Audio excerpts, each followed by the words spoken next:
কোরবানির চামড়া ক্রয় ও প্রক্রিয়াজাত করতে প্রস্তুত বিসিক ট্যানারি শিল্প। সিন্ডিকেটের কারণে হঠাৎ লবণের দাম বাড়ায় হতাশ ট্যানারি মালিকরা। এছাড়াও নগদ টাকার অভাব, লোডশেডিংয়ের কারণে লোকসানের শঙ্কায় রয়েছেন তারা। অন্যদিকে কোরবানির বাড়তি চাপ সামলাতে এবারও সম্পূর্ণ প্রস্তুত নয় সিইটিপি।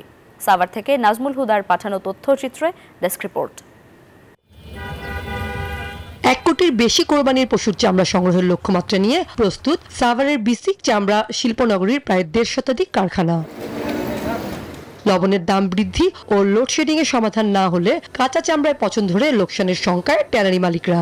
যখন কোরবানি আসে তখন লবণের দাম হঠাৎ করে বেড়ে যায়।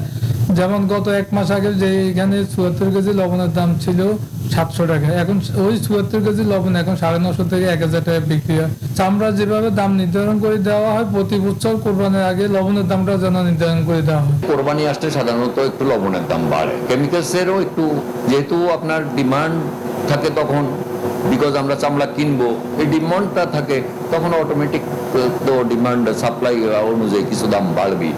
এবার 142টি ট্যানারি কারখানা সচল থাকবে বলে জানিয়েছে বিসিক। তবে পুরোপুরি প্রস্তুত নয় কেন্দ্রীয় বর্জ্য শোধনাগার।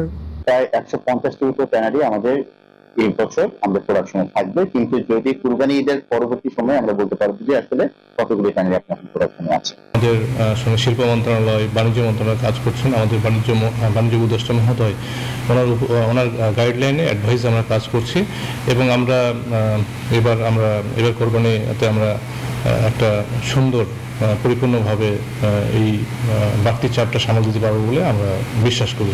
লবণ সিন্ডিকেট, লোডশেডিং ও সিইটিপি সমস্যার সমাধান হলে চামড়া শিল্প নগরী থেকে প্রচুর বৈদেশিক মুদ্রা অর্জন সম্ভব বলে জানিয়েছেন খাত সংশ্লিষ্টরা। Desk report, news 24।